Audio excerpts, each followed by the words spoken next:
Welcome to Philosophy and Ethics, or otherwise known as Religious Studies. So I'm going to outline a little bit about the course and what you might be in for if you choose Philosophy and Ethics as one of your GCSEs.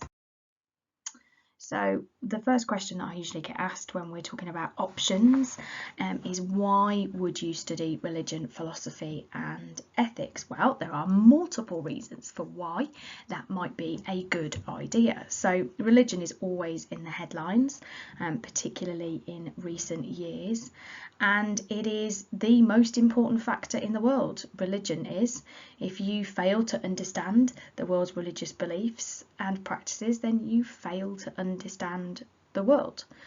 And if you have a look at the slide, you can see there are some examples. Science can tell us what happens in the world and why, but can it really explain people's motives, the reasons behind the decisions they take? Economics can tell us about the costs and benefits, but doesn't tell us why people do these things. History, literature, social theory, they can open up a huge world of ideas, but they can't tell us what people are actually believing and doing. So religion, philosophy and ethics explores the world as people find it. It is exciting, it's provocative, and it's a vital subject because it shows us a world that people live and die for and the God and gods that they worship. It leads you to develop skills in articulating your own values and ways to question the values of others.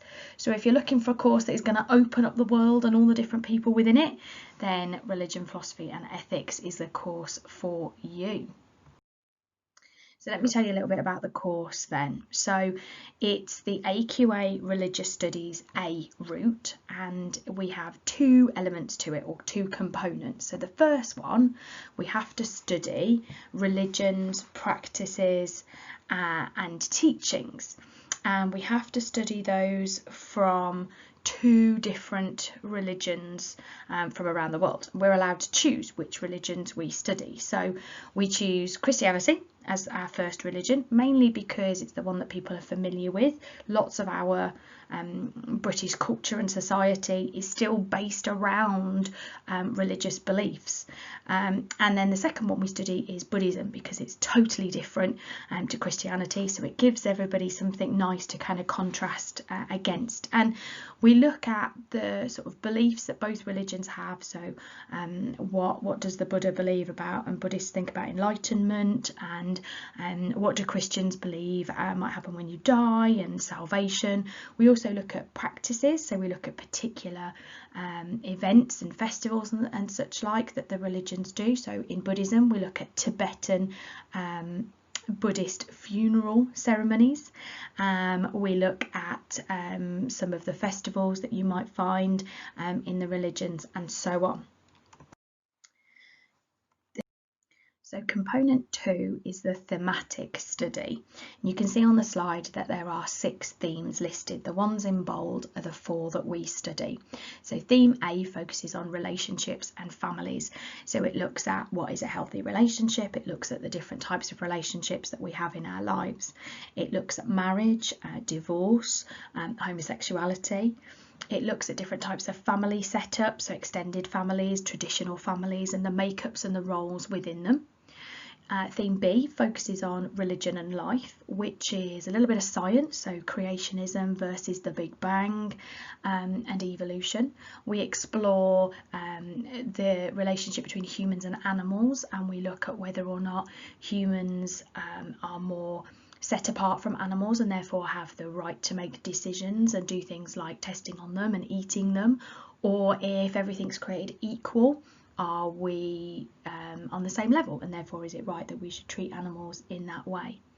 The topic ends with a focus on abortion and euthanasia and questioning if abortion is always right in all circumstances. It is asking about the need for euthanasia, and is it right for somebody to end their life if they have a terminal illness.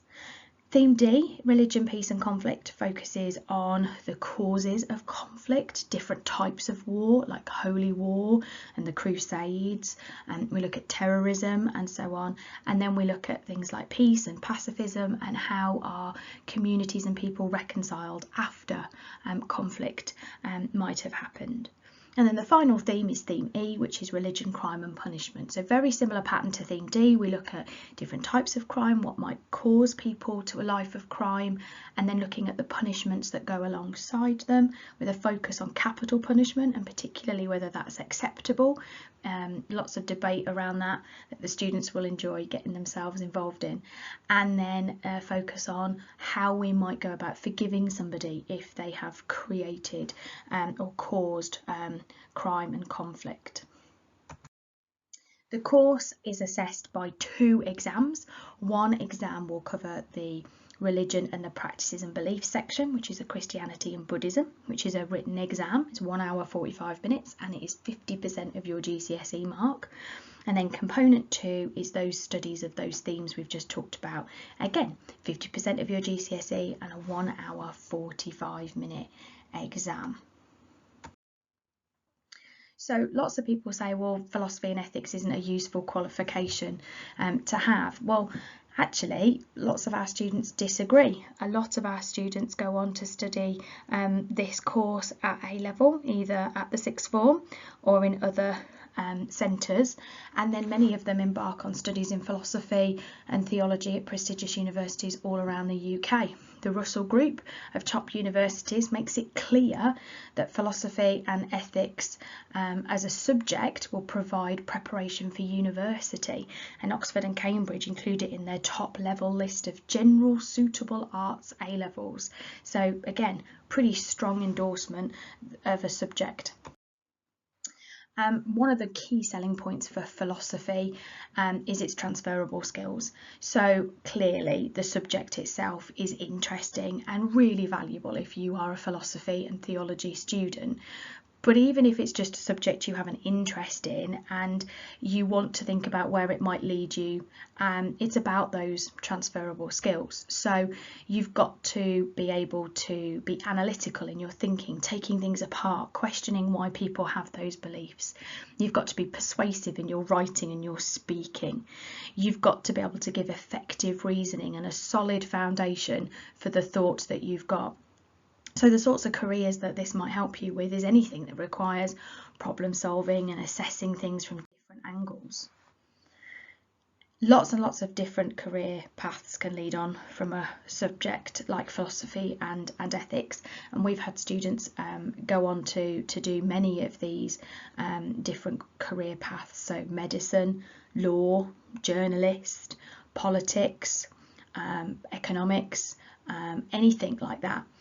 Lots of students will do literature, so there are multiple options, and you can have a look at by clicking on any of the links at some people who have completed their philosophy and ethics courses and then have gone on to be successful in their career paths. So I'm going to end with a little bit of philosophy really. Descartes said, "I think, therefore I am." A philosophy and ethics course is definitely going to get you thinking. So according to Descartes, if you're thinking, you exist. So really, do you need another reason to take philosophy and ethics?